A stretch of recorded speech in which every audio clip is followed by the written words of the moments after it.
Hey, welcome to The Feast Life, where we empower you, the modern homeschool mom, to create a life and homeschool you love.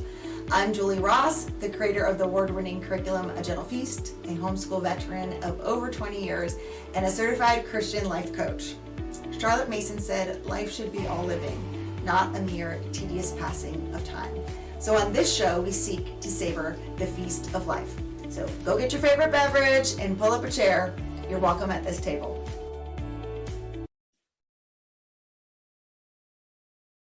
All right. Hey, everyone. Welcome.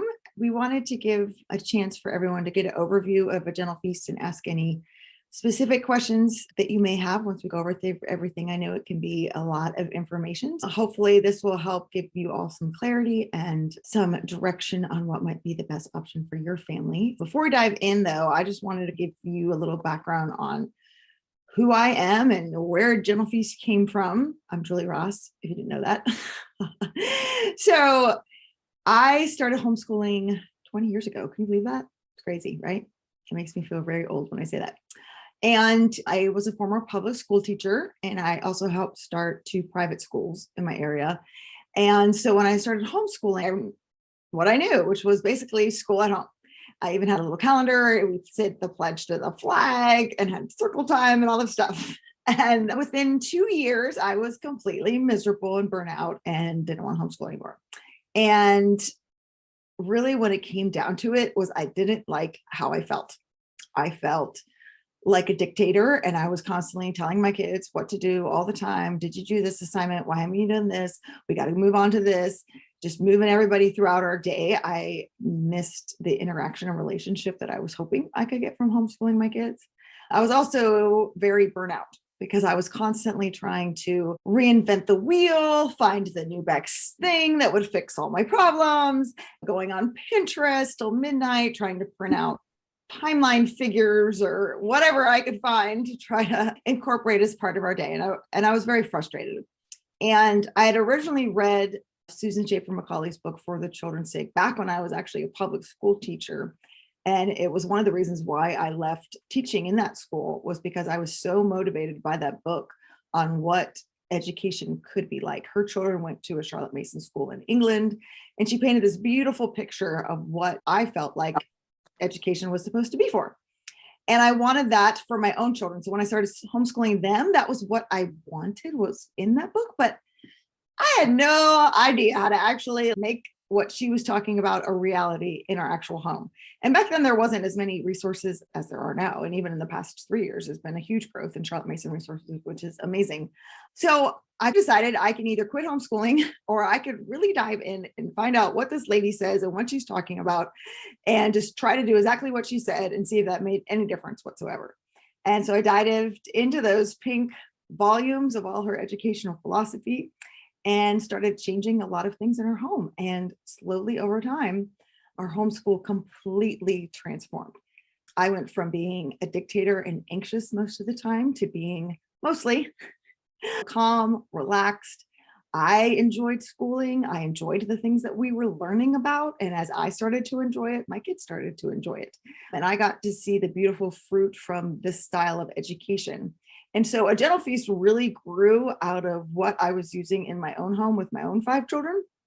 And then, about 10 years ago, one of my friends was like, you should really sell this. This is really good stuff. And I went, I don't think anybody would want to buy this. Like, everybody can do all this stuff. And she's like, maybe they can spend hours and hours of researching all this stuff that you've already put together, but not everybody wants to. And so the way you have it all laid out just makes so much sense. It's so easy. You should really sell it. And so I started put A Gentle Feast online, and it just has grown from there. It's been an incredible journey, and we've revamped it and tweaked it and made it better. And that's always my goal, is to just keep improving it and making it better for everyone. So when I started A Gentle Feast, I had a few goals in mind. One, I really wanted it to be family centered, because that's how I was doing my homeschool. Not that we did everything together, but we were studying the same time period together. We did our morning time together. We did some read alouds together, and then the kids could separate for some of their individual studies. But I liked having that family atmosphere. I did not like what I did when I first started homeschooling, where each grade level was doing different subjects and each child was doing multiple different subjects that didn't go together. At the time, I only had 2 kids that I was homeschooling and 3 kids under the age of 3. And the ones that I was homeschooling, they're all doing 7 different subjects. That's 14 subjects and 14 different workbooks and 14 different textbooks. And that's a lot to keep track of. And so I really wanted to be able to integrate it as much as possible and have it be something that was family centered, because I didn't have that when I first started. Like I said, I really wanted some of the subjects to be integrated as a whole. Because when I first started, we had a spelling workbook and a vocabulary workbook and a grammar workbook and a writing workbook. And the workbooks are this stack of this things. And each lesson takes 30 to 45 minutes. And I wonder why we're all frustrated. And I feel like a dictator trying to get everybody through the lessons as fast as possible because they take forever. And so I'm like, this makes no sense. Like, why can't the language arts be integrated into the subjects that are learning? And so we're not having to have all these different workbooks and all these different things. They can work together. I also really wanted it to be something that someone could just open and use, because I remember how frustrated I was as a new homeschooler having to spend hours online researching, and then you could just get lost in like these rabbit holes of research. Does that happen to anyone else? Or being on Pinterest and the new shiny thing that comes on your feed, you're like, oh, that looks like fun. Let me try that. And before you know it, you've spent hours of your day on all of this. I just wanted it to be very simple, that someone could just really embrace the philosophy, understand, and open it and use it with their family. So I really thought through what I have wanted back when I first started homeschooling. I needed someone to say, here is how Charlotte Mason taught geography.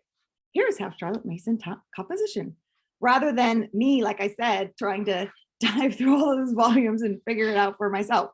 I really wanted someone to hold my hand. And so when I created General Feast, I didn't want it just to be like a curriculum that someone could just go to the store and buy and take home and never be able to figure out how to use it. I don't know if that ever happened to anybody else. You go to these like conventions, to the exhibit hall, and you buy something and you get home on Monday and you open it and you're like, I have no idea how to actually use this. And who do I actually talk to get help to figure out how to use this? And giving a lot of Charlotte Mason support and a lot of Charlotte Mason help so that someone could have someone holding their hand through, which is what I wanted in a mentor as well. Another thing that was super important for me was to make something that was customizable, because I would purchase things and I would get really frustrated because I don't really like to do what other people tell me to do. And I really want to do things my own way. And I can't change that one book. And so since I can't change that one book, then I have to throw the whole thing away, because then that would just like mess it all up if I like write on it and change that one thing, or I want to do this thing differently, or I don't want to do this week. You can't tell me what to do this week. And so for all the people that are like me, I wanted to make it where someone could go in, they could edit it, they could change things, they could move things around, they could use it as a tool rather than a dictator in a box that you have to fit in and you have to do all these things, or you're not doing that correctly, because I knew how frustrating that was for me. And I didn't want that for other people. I wanted them to feel like this is a tool that's going to give me the freedom and confidence to educate in this style. And I didn't have that before. So that's the theory behind why I made a Gentle Feast set up the way it is. So briefly, I just wanted to share what I see it makes a Gentle Feast different than some other curriculums out there. So one thing is you get lifetime access to the cycles. You get all the grade level plans at one time. So grades 1 through 12, which is great, because when you cycle back in 4 years, and I'll explain what the cycles are in a little minute, and you have older children, you're not having to rebuy a whole bunch of other stuff.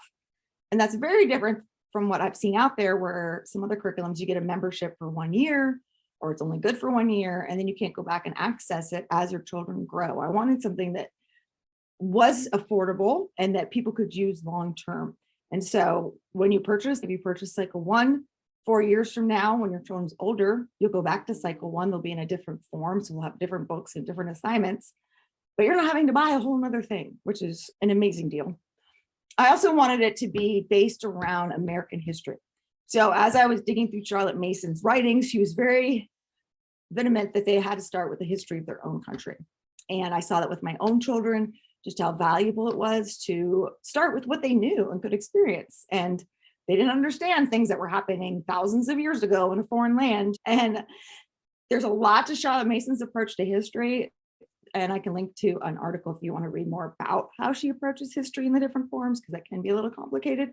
But when I started doing it according to how she had it structured, I saw the value of why she did it that way and how beautiful and simple it really is. So I wanted to be based around American history at first in the younger years. And then I really wanted to combine modern books and older books, because a lot of the Charlotte Mason resources that were available when I first started were very much using only older books.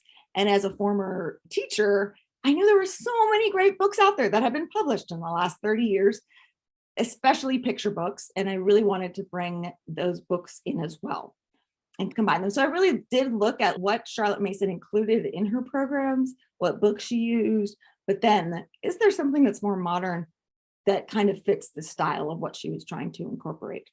So before we go any further and I show you some of the actual components of a gentle feast, Shay, I'm gonna let you take the floor for a little bit. Is there anything that you want to share as the background and basis before we dive in?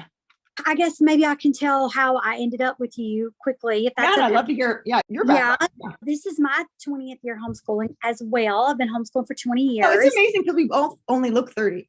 I know. It's weird. Nobody would ever guess. But so I have 5 children like Julie. I've graduated 3. I have 2 at the time we're recording this, still at home. And I followed Charlotte Mason for years and years, but I was really doing my own thing, trying to figure out how to do a lot of the things that she mentioned. And one night I 6 years ago, gosh, maybe 7 now, I think. But anyway, I thought surely somebody has already done this, who has incorporated these cycles and that I want and put this stuff together. So I found the Gentle Feast online and put on Facebook, does anybody ever use this? And a friend of mine said, gosh, you guys have mutual friends. And so we lived near each other at the time. So I totally fangirled on Julie and, hi, can I take you to dinner? You want to meet? And picked her brain and just found out what a wonderful person that she is personally too, as well as really good at what she does. And so I started working for Julie part-time 3 years ago and have added on little by little as the years have gone. And so my heart and my passion is really to help people to feel confident in their homeschools. I do all the consultations for Gentle Feast and most of the customer care. And I love my job because I feel like we really are helping people at their dining room table Monday through Friday doing school. That's what matters to me, that when they open up their books, they feel like, okay, I know what to do. So yeah, that's how I got here. And I'm in cycle 3 this year for the second time. After next year, I will have been through all the cycles twice. Wow. So then. do I win a prize? I don't know what it is, but I get to use it. But yeah, so I think this is really important. We have a lot of questions that are like generalized questions. I know Julie and I've talked about. So to have a place where you can go and play this video and get those things answered that are generalized questions I think will be super helpful. Can you share a little bit? You don't need to name anything, but what the style was of what you were using before and how things have changed using a Gentle Feast in your family? Sure. So I was using a Charlotte Mason inspired curriculum that also had a 4-year history cycle. And the main reason I was using that was because I did want to combine, just like you said, I wanted my kids to be together in as much. I wanted to feel like I had my hands on what they were learning. I started out with the free curriculum and it was just overwhelming for me. I couldn't figure out how to keep it going. Everybody was on a separate year. So I started out with this 4-year cycle curriculum and it's Charlotte Mason inspired. And what I found out was there was very little actual Charlotte Mason in the curriculum. And so I was substituting many books.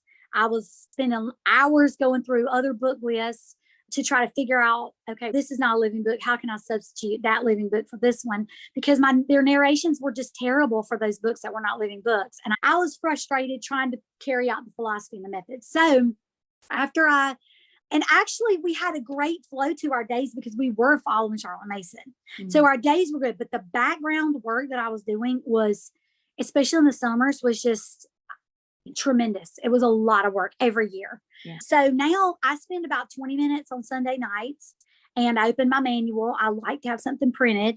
I check and see where everybody's going to be, put that in their planner because my children are older. I don't have any Form 1s this year. I have an older Form 2 and a Form 4.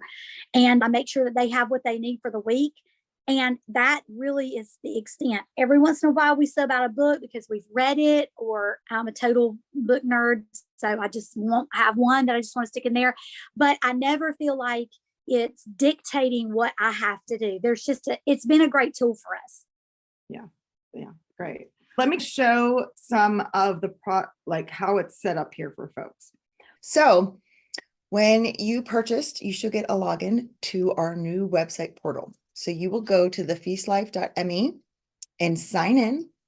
And then you click up here where it says My Courses. So this will take you to everything that you have purchased from us. If you purchase like some of the courses that I have taught, you will get that in here. And then you will see your different cycles that you purchase. You're just going to click Enter. All right, let me show you around here.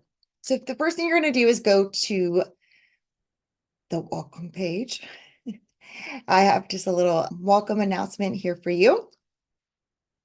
And then you're going to dive into the introduction materials. So these are everything you need to know to get started on a gentle feast. Okay, so to click through, you can go to the main menu here where I was, and you can click on each individual thing that you want.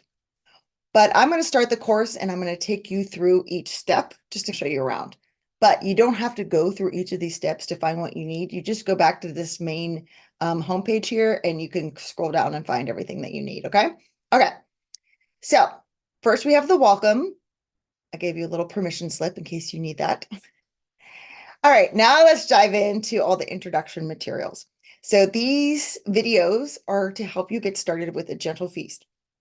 So the first one is just an introduction. I share some of the tools that I use here. I have a video for you on morning time, a video on language arts and how it's approached in a Charlotte Mason education. Some of the basic foundations to using the Charlotte Mason approach in your homeschool. And then this last one, the Great Recognition, is just so beautiful. The way Charlotte talks about education and the way that we learn and how we are working alongside the Holy Spirit to educate our children. So don't skip that one. So these videos, again, they're pretty meaty. Each one's about 45 minutes to an hour long. So take your time. You don't have to watch all those right now. Make some popcorn, get your favorite beverage. Instead of Netflix, just chill with some gentle feast videos. These videos, though, are so foundational. So I didn't want to just create a curriculum that people would open and go, I have no idea how I'm actually supposed to do this, or just feel like they had to follow like some scripted plan without understanding why it was taught this way or what they even believe about how education should be. So these videos are really foundational to understand the philosophy because it is so different than how most of us were taught. And then this will help you understand the materials that are in your lesson plans. But do not skip this foundation. It is so key, so important. All right, so once you have a foundation and understanding of the philosophy, it makes it a whole lot easier to jump into the materials. Okay, so the parent packet is in your printed book if you do have a printed one. If you don't, it's right here. In this packet, I go through subject by subject, how it's approached in a Charlotte Mason education and how it's used in a gentle feast. In the afternoon, Charlotte Mason included handicrafts, so I give you some resources and ideas for those. We don't have videos or a prescribed program for handicrafts. I really do believe it needs to be flexible for what you and your children are interested in and what is available to you in your local community. Resources for extra subjects, drawing, doing things around the home, things like that. Then end of term exams. So in here, I explain Charlotte Mason's approach to end of term exams. I have a downloadable exams ebook for you. Don't worry about this one yet. Okay, this is at the end of the term. But if you just want to get an understanding of how this is approached, you can read through it now. But in terms of actually having some sort of exam with your kids, that's going to be at the end of the term. So you don't need to go through all of that right now. So take a deep breath. Here's a 4-year Bible plan if you want to change how you're reading through the Bible from what is in the morning time packet. And then here are some sample schedules and some editable schedule templates that you can use to create a schedule for your family. So these are like your teacher toolbox here. So once you have the foundation, which are in that introduction course.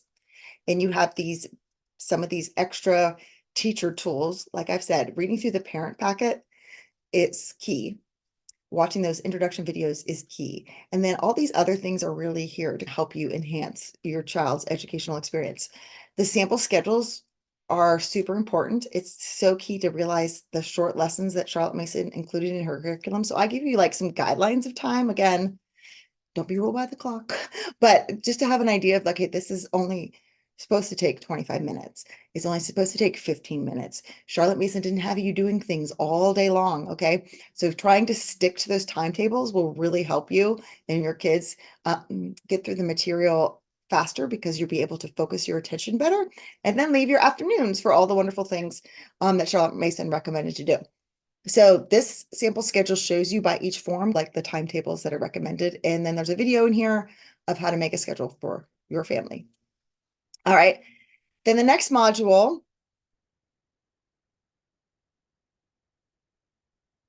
if I can get it to come up here. Okay, it's on narration. So this is the key to a Charlotte Mason education. So you're not doing a bunch of worksheets. You're not doing a bunch of projects and a bunch of busy work. Okay. Narration really is the hard work of a child's education. They're taking what is being inputted to them, either that you're reading to them, that they're reading themselves, that they're doing in their science experiments, or they're looking at a beautiful piece of art, and then they're going to tell it back. That mental process of taking the information in, deciding what's important, what's not important, what the sequence was, remembering details that they want to share with you, and then expressing it is a very high level cognitive skill. So narration is the key. And this is the thing I get asked about so much, especially with parents new to the philosophy. So if that is you, I really encourage you, watch this video. Again, grab some popcorn, take some notes, okay? And then I give you some more details on narration here as well for you to read through, okay? So understanding this is going to be so key to what you're doing every week. All right, and then we get to the fun part, the book list. Yes, we all love buying books, don't we? Yes, okay. So the books are here. They're hyperlinked. If you click on that, it'll take you to a hyperlink. There are also audio versions. If there's a free version, I've linked that here. Some books are in the public domain, and you can find those here. So the book lists are broken down by form to make it a whole lot easier for you to know. Also, the books that have these little numbers like C1, 2, 1, 1, 2, that tells you what term they're used. So you don't need to buy all the books for the entire year all at one time. You might just want to buy the books for term 1 right now. I really recommend looking through used book sales, going on thrift books. A lot of these books can be found at your library. And again, a lot of them are in the public domain, and I give you those free links. You do not need to buy all the books, people, okay? Make this economical for your family. Just buy one term at a time. But a lot of these can be found used. They can be found free. That's why I give you this book list rather than having a big box curriculum that costs $800 where you get all the books shipped to your house. This is so much easier for you to take the books, find ones from your library. And if your library doesn't have them, see if you can find them on thrift books or in the public domain. All right, so there's the book list. There's also some free reads that go with the time period, or just wonderful books that you might want to include when you have time to have a book basket, have them sitting around so that your kids might pick them up and enjoy them as well. So those are just for you. If you need to substitute a book, this is a great place to look as well. All right, so those are the book lists. And then there's a supply list for the family science lessons. So the family science lessons are for grades 4 through 8 approximately, and those are in your main lesson plans. But here is a printable supply list so that you can make sure that you have everything you need every week for your science experiments. All right, morning time. So I just have a brief detail here. Again, in this online portal, you just have a basic Google sheet with some links for the different parts of morning time. I really highly encourage you to look at purchasing either the printed or the digital PDF of this morning time book. This is what has all your printed artwork, your composer studies with all the links, your hymns, all of that is ready, open and go with this printed book. Okay. So this again is just like a Google sheet for you to piecemeal those things together. So if you want it open and go, get the morning time product that goes with your cycle. Same thing with language arts. So the language arts packets are sold separately. So you'd want those to match the cycle that you're doing. So if you're doing cycle 1, you would want cycle 1 language arts books for your different kids' ages. All right, so now we get into the lesson plans. So you're going to be looking at lesson plans for each form. So remember, form 1 is grades 1 through 3, form 2 is grades 4 through 6, form 3 is grades 7 through 9th, and form 4 is grades 10 through 12. Now they're meant to be fluid because this is meant to be something that can be easily used among multiple ages. Look through the lesson plans, look through the book list. How can you combine for certain subjects? Depending on your kids' ages, you might have a kid go down, a kid go up. It's a very nuanced thing. I recommend you ask in the community if you have specific questions for your kids' ages and abilities, because every family is different. And I've seen so many families combine in different ways for different things. And it really is a beautiful gift that you can give your family from using a general feast that you can combine so easily, and you can see all the different age ranges, and you're not having 5 kids all in 5 different things studying 5 different time periods. So it is made to work together. So ask that in a community group if you have specific questions about combining different levels. Okay. So here are your form 1 lesson plans. This takes you to the Google Sheets that you can edit. Also the 3rd grade geography plans for you, United States, if you have a 3rd grader. Then there's some details here about language arts and literature in form 1, because it is so nuanced depending on when kids are reading, how well their writing is, those kind of things. So there's some extra material in the form 1 plans. All right, then you have your form 2 plans. And this is a free PDF of the elementary history of our country that I use in form 2 that I have edited. So you don't have to buy that book. All right, the form 3 lesson plans. The form 4 lesson plans also include the high school sciences. So if you're looking for those, that's here. And any foreign language lesson plans. If you are using the Canadian lesson plans, those are here. And then we have a spot for any errors or corrections, because those things happen, right? That shows you around the inside of the portal. So hopefully this is easier for you to navigate and find what you need. Just to walk you through it one more time. We have our welcome module. Then we have our introduction materials, the foundation, right? They're here so you can go back and watch them if you have a question later on. But I encourage you, before you get started, to watch through all of these on your own time before you get started with the program. You have your kind of teacher materials, your little extra toolbox, things that you need, including some information about narration. You have your book list. You have your lesson plans.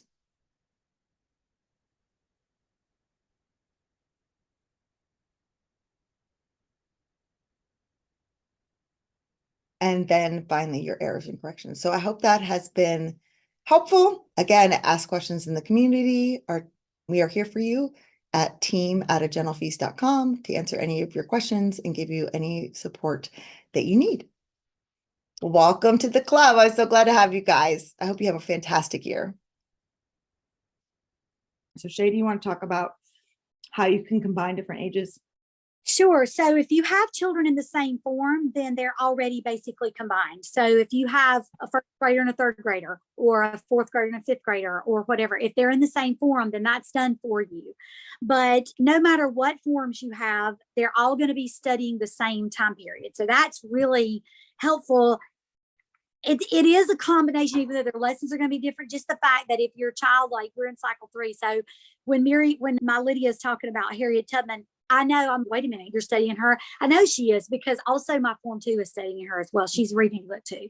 So that's one way. Another way is morning time. The fact that we all start out our day sitting at the table together with our scripture and our memory verse, our recitations, our hymn study, and all. That's one way. But another way is extremely personal, because it depends on the children that you have. Right. So that's why this is, we get a lot of this question, and it's really difficult to answer because only that I have, a 6th grader that can do some form 3 work, but some of my other children, when they were in the 6th grade, they could not have done that. Yeah. So a lot of it is looking at the books that you have. This is normally the advice that I give. Look at the book list, pull some up, see where they are, and think, okay, this child definitely could read that. Another thing that I suggest is that you can have your older children read some of the books to some of the younger kids. Mhm. The lessons are long, so that's another way to combine. Tea time is a way that you're combined. So you're doing your read aloud during tea time. We combined your nature study. Yep. Exploring nature with children, I think, is scheduled in 2 cycles. And there's so much in there that you could easily do that. I put my Form 4 when we're doing that. I include them in some of that. There's a lot of different ways to get those subjects knocked out during the day without running from kid to try to make sure that everybody's getting their assignments completed. But it is very personal to your family. Yeah. And I think that's part of the reason why it is often hard for us to answer that question, is because I have, from what I've seen and my goals in creating, this is one of the most user-friendly for combining children there possibly is. But we can't go, oh, you have a grade this and this, so you rewrite this and you do these plans instead. But we can give you the tools and the thinking to go, oh, geography might go really well if you have a 3rd grader and a 4th grader. It doesn't matter that one's Form 1 and one's Form 2. You really can combine for geography. Here's a way to do that and make it a lot more practical. But it really depends, like you're saying, on your kids. Because I've had kids too that weren't ready to go up a form.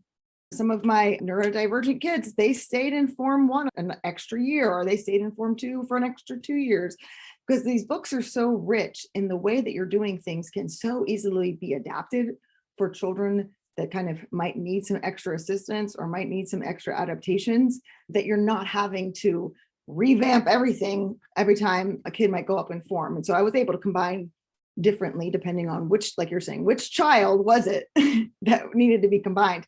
But what I call them the feast subjects, and those are more of the independent studies. Those are the subjects that they're going to do on their own if possible. But if you want to combine some of them, you certainly can. And looking at your kids and their ages and their abilities, and it will require some more practical help, perhaps a consultation or in the Facebook group to answer that. But I really feel like was the heart behind a Gentle Feast, was to be able to combine as much as possible while still giving your kids the riches of the forms and the books and the ages that they're at. Another question we get a lot is about scheduling. So what does a typical day look like? And I want to be like, have you ever had a typical day, Shay? Because I haven't. Not yet, not in 20 years yet. Yeah, I'm still waiting. We're going to, like, maybe every once in a while we have a day that goes, wow, that was exactly like I expected, but it's rare. Yes. So what would you say about how your day flows?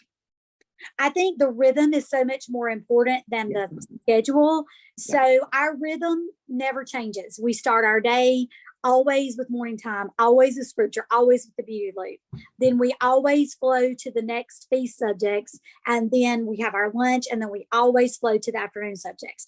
That is extremely powerful because it's extremely adaptable. Right. So you never know when a kid's going to throw up or you have a dentist appointment. So if you know what the rhythm is and you're not so stuck on the particular schedule, then it's okay, because we can bump that reading. Maybe we bump it to Friday. We don't just have to completely say, okay, this day is done. Another thing is that these books they're so beautiful and rich that a lot of times the kids, they want to hear from this book. Okay, we missed our history book. We can read it in the evening. Yeah. It's not like we're opening a workbook like it's homework.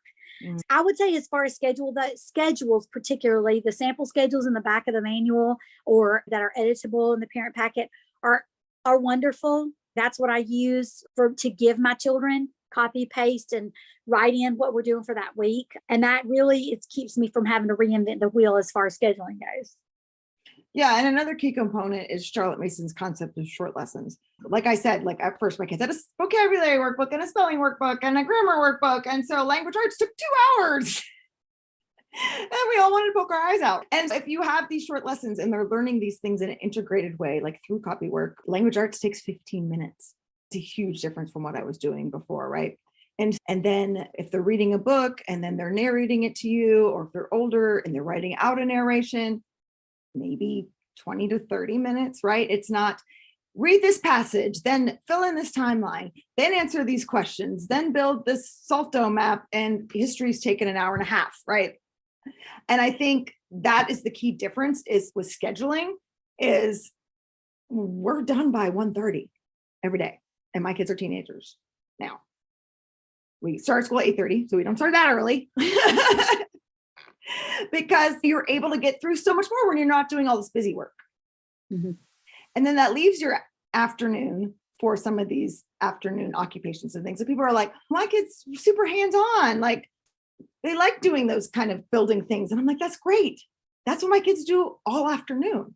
But it's not me dictating it. It's not taking the middle of our actual feast learning time away. What are some other questions you get often, Shay? We get a lot of questions about the history stream, about why is there for the upper forms, Okay. because as you move up in forms, so that might be something that you want to address. Like, why do you have more than one history stream for the upper forms? Yes. So the way, and I feel like I had a chart somewhere, but I don't remember where that went. Let me go back to the main like shopping page to show the different cycles. But the way that she had it done in her programs was they were learning British history from the beginning till they graduated. So there's several different days of history. And where's the, okay. There's several different days of history. And in the older grades, they have 2 days of history of their own country. Then they'd have another day when they're learning about history that was happening in the rest of the world at that same time period. And then they would have a day or two of ancient history. The reason she didn't start ancient history till around age 10 or 5th grade, equivalent today, is because that's when their abstract reasoning develops and they're able to understand something that happened super long ago. You ask a 6-year-old, how was grandma's house? And they're like, yeah, so yestermorrow when I went to grandma's house last year, but it was really like last week, like they don't have a concept of time. And so the older kids are able to understand things that happened a lot more time ago, happened a longer time ago. Also, she was concerned about introducing them to the violence of these ancient time periods and some of the pagan beliefs of Rome and Greece until they were older and had a stronger biblical foundation. So I really resonated with that and appreciated that. But they're always learning about the history of their own country, which is super cool because they're building on this foundation. So when they're in Form 1 and they're reading a picture book about George Washington and the Battle of Trenton, and then they're in 11th grade and they're reading a very thick history book and it's describing George Washington and the Battle of Trenton, they've had this foundation that keeps getting built and they're able to expand their knowledge and really understand things in a very beautiful way. Did you have anything you wanted to share about that, Shay, with your own kids? Only that I really have seen the fruit of how that works. It really does work. It's complicated, but yeah. When I first started with the multiple history streams, which was before a general feast, actually, when I was years ago when I started Charlotte Mason, I thought this is just never going to work. But the connections, which Charlotte Mason talks about that consistently, about the connections, and education is the science of relations. You have the opportunity to relate to what the Romans are doing with what's going on in the cycle. You're not just hitting ancient history, for instance, all in one entire year. So it really does make a difference. Yeah, thanks for sharing that. I just linked to that, Shay. So if you want to wrap your brain around it a little bit more, I don't want to spend too much time on that. Ashley asked a great question about what's the difference between a cycle and a form. So a cycle is a historical time period. So there's 4 cycles in a general feast. I've titled them based on what was happening in American history at the time. But like I said, in the older grades, they do have, oh, I'm not sharing my screen again. Hold on. You're not seeing what I'm showing you. Okay. All right, here we go. So there's 4 different cycles here, and you can see the different covers are based on different time periods. The names of the cycles go with what they're doing in American. But like I said, starting in 5th grade, they will add on a day of what's happening in the rest of the world during that time period, which was fascinating for me because I never learned history that way. So it was like, Mozart lived at the same time as George Washington. Like, what? I had no idea. He just seems so far away and different. And then the ancient history goes like this. So once they're older in 5th grade, cycle 1 is ancient Egypt, Bible times. Cycle 2 is Greeks. Cycle 3 is Romans. And cycle 4 is medieval times. So they're getting all of history. It's not like there's just a big gap, but it's just coming in different stages. So those are the cycles. And like I said, when you get to modern times, you go back to cycle 1, but your kids are in an older form, older grade, and they will have different books. When Charlotte Mason schools, whenever a student would come into the school, they would join in with whatever the school was learning. So the whole school was doing the same time period. It wasn't like this grade level's doing this and this grade level's doing that.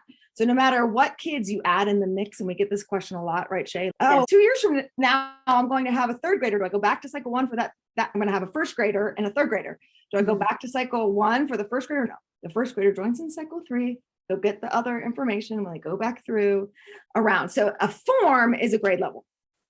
A form is a combination of 3 different grades. So like I said, form 1 is grades 1 through 3, form 2 is 4 through 6, 3 is 7 through 9th, and form 4 is 10 through 12. The cycles give you lesson plans for all the forms. And like I said, it's something that you can go back and access again and use later on. So this kind of chart shows you that. You can get some more information on the website about what's specifically included each cycle, like for morning time, what artists and composers are included. Science is also based around the historical time periods. Shay, you're doing cycle 3, so that's Edison and electricity, right?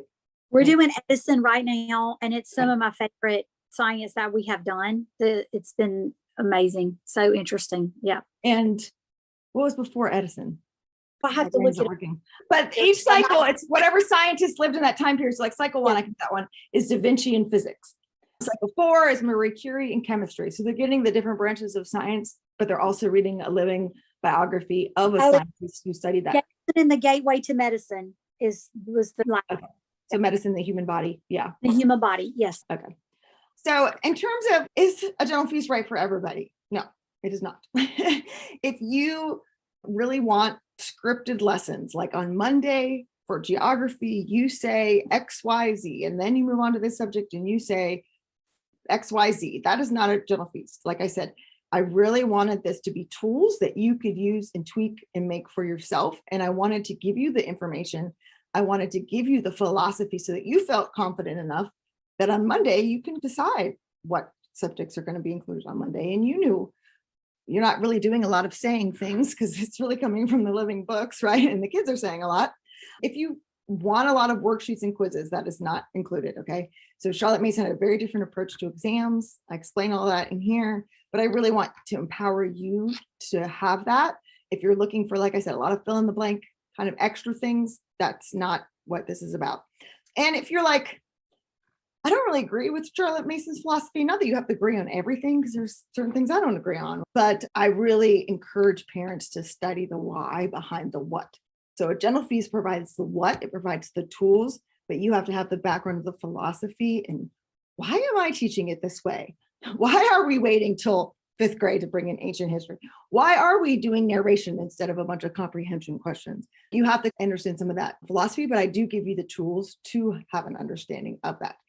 I really do feel like a general feast is for those who really are burnout, perhaps if you've been homeschooling for a while, trying to put it all together yourself and finding all the resources like I was.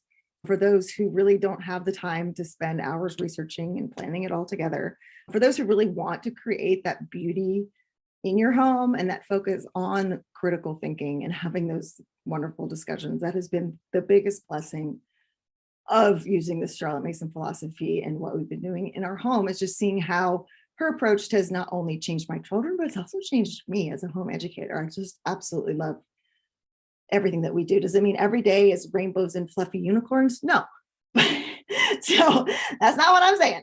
But I'm a lot less stressed because I have a lot of things, it's planned out for me. I have things at my fingertips, and that affects the atmosphere of our home. And we're learning beautiful, wonderful things together, which is super fun as well. So to close, before we open up for questions, Shay, was there anything else you wanted to add?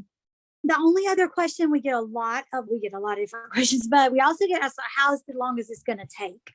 And so with the sample schedules, you do give if you do every single thing, you do the guesstimate of how long it may take you, what forms you have and what children you have. And I would say, for instance, form 4, you're talking 4 hours in their day if they do everything for 4 hours, and that's every single subject. So it's not like a typical school day where you're going to start at 8:00 and be done at 3. And these are short lessons, and it doesn't have to take you all day long to get them done. Yeah. Another question I just thought we get asked a lot too is about the books and the cost and finding the books. And so I really tried hard to only include books that you can actually find. Okay. If there's a book that is out of print that I absolutely love, and there's one in cycle 1 and form 1, America Begins, that I just love, and I haven't been able to find anything as good. I do give an alternative, but I also recorded myself reading the book on YouTube because it's just my absolute favorite book for starting to teach history to little kids. But most of the books are ones you can get from the library. You can get them in the public domain on archive.org. There's lots of free books. That's one of the things feedback I get all the time is people are so grateful for how easy the books are to find and how affordable they are. Yeah, we get that a lot. And I think people get nervous when they look at the book list and there's a whole lot of books. So you see thousands and thousands of dollars. But I have never spent thousands of dollars. And the other thing is, once you purchase a book, if you decide to purchase it, which, I mean, I love to buy books, so I do have a lot, but you're going to have that if you have multiple children. So my Form 2 is using some books that another child that I have was in Form 2 uses. So I didn't have to purchase those again for cycle 3. I already had them. And you have a really great friend that loans you books sometimes too. She's amazing. She's my library. Having friends that use it too really helps as well. Okay, Lisa asked a question. Great question, Lisa. Shay, do you want to address that? If I can get back to the chat, because I'll tell you, she asked about high school credits. Oh, okay. Yes. It is in the parent book on how to do it as well. Yes, it's in the parent book, how to assign credits. A lot of this, I will say, depends on the state you live in. Each state is totally different. I do consultations from people all over the country, and every single state is different. So we can't give you like an overarching, this is exactly how you do it. However, if you do have an older child, there's several ways to assign credits. And what I do is I assign credits based on what they did partially do through the year. In other words, because it takes 4 years of high school to go through the 4 years, it will take them, they'll get a world history credit, they'll get a U.S. history credit, they'll get a world geography credit, And so you can add up the classes that they do to give you credit. And I will tell you, when I sat down in South Carolina, we have to have an association that we go through. And so when I first started at General Feast, and really years ago, when I started Charlotte Mason, but I went back, I did a curriculum consultation with her, and I showed her the book list, and I said, can you help me? Because I had a 9th grader. And she said, easily, if your student reads all these books and does these assignments, I brought all my stuff in, this is honors credit. And you're talking about they're writing narrations on these in high school, and you mean to tell me they're going to read this whole list? Yes. And they're like, absolutely, keep your records, track your records.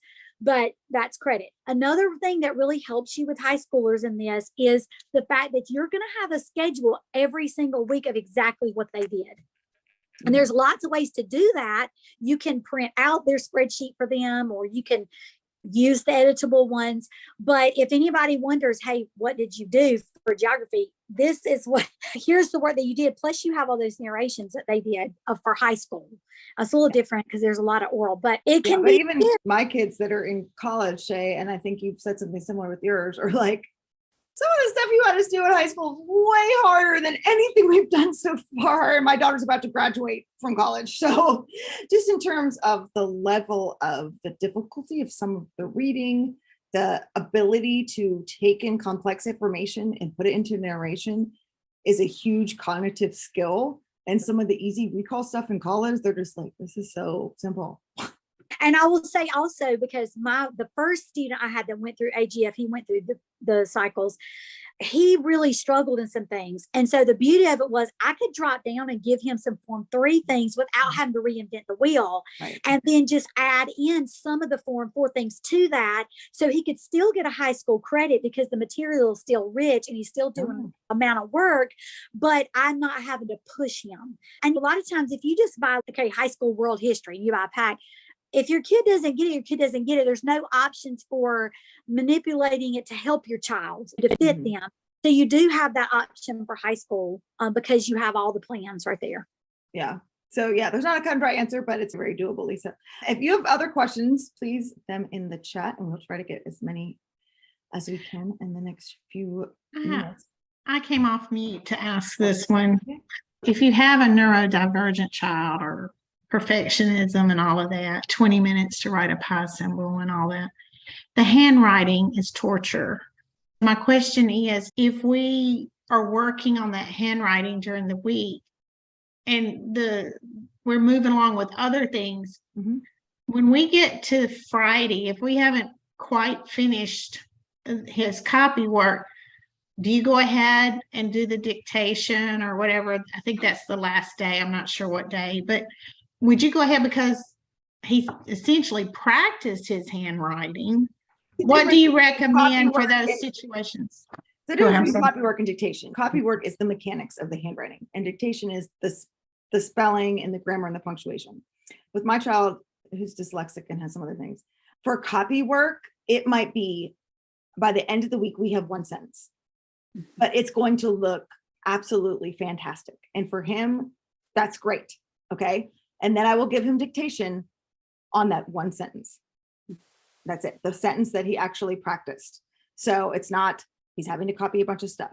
For his written narrations, he does talk to text on them, or he's now typing, he's in 6th grade now, and he's typing them himself.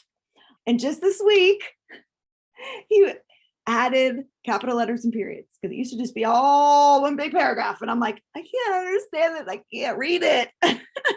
And I was like, Bud, you got to help me out here. I need to know when to stop. Because I know, but they really struggle with like where I'm supposed to add the period. And I said, okay, when you're reading it back to yourself, every time you want to take a breath, because you're tired of reading, it needs a period and a capital letter. That's how I know the sentence is going to stop. And he did it. He added them all in the right places and perfect. But again, it's this process. And that's why I love Charlotte Mason's philosophy, is because it is so adaptable.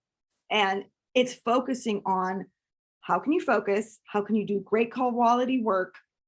It's not, did we check all the boxes? Did we finish all these things? It's giving them success on what they're actually capable of doing. And that builds their confidence to want to try more. So Ashley had a question. I'm looking at the AGF website, and I see this like one-based curriculum, teacher planner, morning time bundle, science on level 1. I can use that all again when I go back through all the cycles. So I only need to buy it once. So the base curriculum, that online based curriculum, is what you get the lifetime access to, that membership page. Your teacher planner, you can use that again. Some people like to buy another one because they wrote in the first one. The morning time bundle, there is an option too. It's not available printed right now, but it's available online if you want different artists and different composers the next time you go through, or you could use that one again. Sight and Sound level 1, again, there's gonna be pages in that the kids are going to use, and they're going to use their language arts book and write in it. So you would have to buy, those are consumables. So like I see the online based curriculum as being like this membership page, and then the other things are consumable. The teacher workbook, not so much. A lot of people do reuse that. And the morning time, they do reuse that. But like some of the ones the students are actually using are consumable. Does that help? And then another Ashley, it's Ashley party. How do the history cycles appeal to lower elementary Form 1? Do they really hold the kids' attention? Just being real. History can be boring. And I hear that science is incorporated. Shay, what do you want to say about that? I want to say that I absolutely love Form 1 history. And me too. I'm like, it's so much fun. I hated history until I started following Charlotte Mason. I'm like, why did nobody teach me this? To specifically answer your question, when history is amazing. I use Form 1 history books, and I don't even have a Form 1 student. So I use those books. I check them out from the library. I put them in a book basket, and my Form 2 reads them. And sometimes I just read them at the end of morning time because they're so engaging, and you can learn about a particular person or event without reading a really thick book. So absolutely, yes. As far as the history, the science is a separate subject, but it does go along with the time period that you're studying. So for instance, like we talked about, my Form 2 is studying about Edison and her science, because we are learning about the time period that Edison lived in. Right. So it does go. In Form 1, sorry, Shay. In Form 1, science is nature study only. Yes. She only had them studying nature studies. So the sciences, formal science, didn't start till Form 2 in her reasoning behind this, which is her reason for how she developed everything, geography, history, everything. You start with what the kid knows, what they can see, touch, feel, experience. So little kids, they want to be out in nature. They want to be feeling things and smelling things and doing things.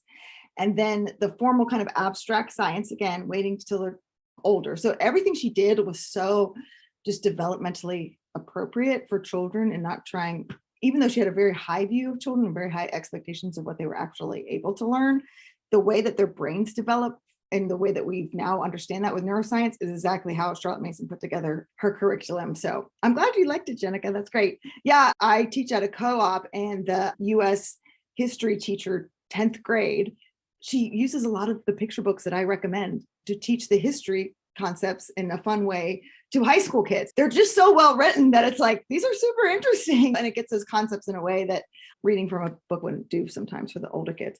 There was another question. Oh, the pros and cons versus printed versus the digital PDF. It's just basically printing costs.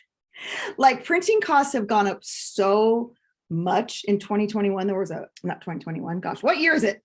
In 2022, there was a huge paper shortage. It's my printing costs. I really don't make much of a profit on that because printing costs are so expensive, especially the full color ones.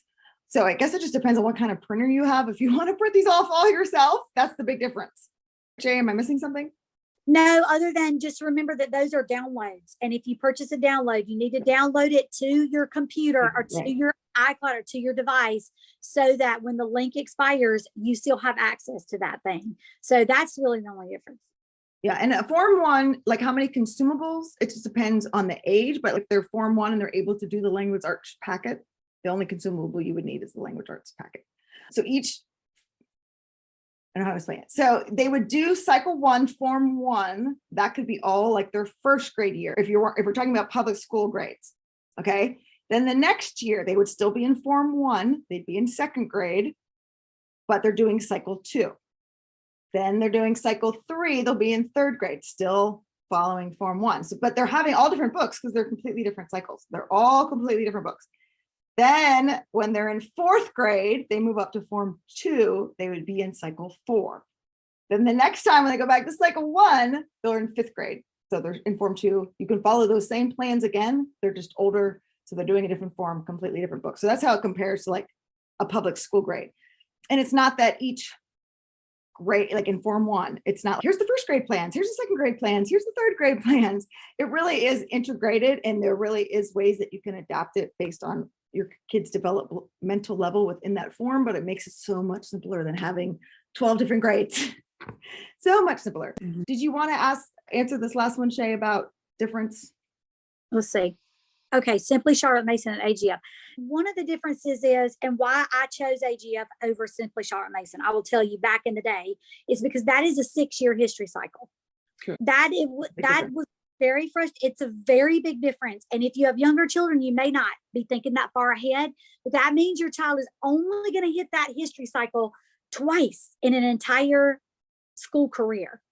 So one reason I feel like that my general thesis is so much deeper is because we don't stretch out the ancients over such a long period of time, which was very frustrating to me. Another thing is we're hitting that time period.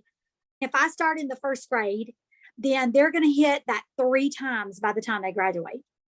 They're going to hit every single time period 3 times because 4 times 3 is 12. So that's one of the biggest difference. Another difference is the way that AGF gives you the flexibility. And I'm not sure, I know your question was about maybe it's how you're presenting. I would say maybe go back and learn more about the philosophy and what the methods actually are. We have a lot of hand holding, so much hand holding in the parent packet. How do I do this? Really, you read and you narrate.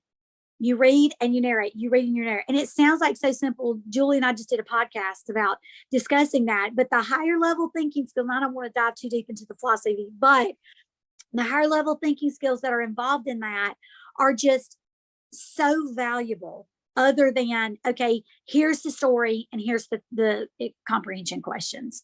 I don't know if that's a full explanation. There's a lot of comparisons of both of those online, but in my personal experience and the deep dive I did finding AGF, I just felt like it was truly followed the philosophy without being overwhelming. Yeah, that's great. Thank you, Shay. Lisa asked about the high school science plan versus the weekly plan. So the high school science plans are just the science. On the weekly plans, the science, there's too much for high school. So it's a spreadsheet. We give you 2 different kind of options for biology, 2 different options for chemistry, 2 that you can pick based on your child and kind of go from there. But it's the same thing as that spreadsheet, but it's in more detail because the high school science, there wasn't enough room on the spreadsheet for how deep the high school sciences can go. Is there age of curriculum for Form 1 students, or is it suggested that to do your own version of Nature Walks? When should students start to have, I think you mean, is there an AGF nature curriculum? Because the curriculum is for Form 1 students for everything. In cycles 1 and 2, it uses a book called Exploring Nature with Children. In Forms 3 and 4, we do have our own nature plans written by the amazing Shay. I've tried adding the printed morning time plans to my cart, but okay. Yes, it is out of stock. So I believe it is Are you adding cycle 4, Brittany? Cycle 1, if it's not, yeah, they're coming. It will bump them out of the cart. We've gotten Yes. that question. Cycle 1, yes, yeah. Cycle 1 and cycle 4, I believe, are being restocked at the moment. Like I said, the paper shortage has been tricky for some things. So yeah, if it bumps out of your cart, it means it's out of stock, but we're trying to get it back in stock as soon as we possibly can. So Shay, if people have additional questions after this call and after they dig into things, how can they get a hold of us? You can email us if you have particular questions that you want answered. The Facebook group after you purchase is a members only group that is extremely valuable for the kind of how has anybody used this with a grade 5 and a grade 6? Does anybody have a neurodivergent child that deals with this? There's lots of great information there that goes much more in depth in the community group. And then what I love to do, my job is all the consultations for a Gentle Feast, and you can email me and you can purchase on the website. It tells you my email. I absolutely love that. It's my favorite thing to do. I make lots of friends all over the country doing that. We also have on the website, we have a chat now button, and all of those messages come to me. If you're trying to order and not really sure what to order or have a question about a particular thing. And I really try, it says 48 hours, but usually I'm back to you on that within 12 to 24 hours. Yeah, lots of support. Yeah. Thank you so much, everyone, for joining us tonight. I hope that was helpful to see everything.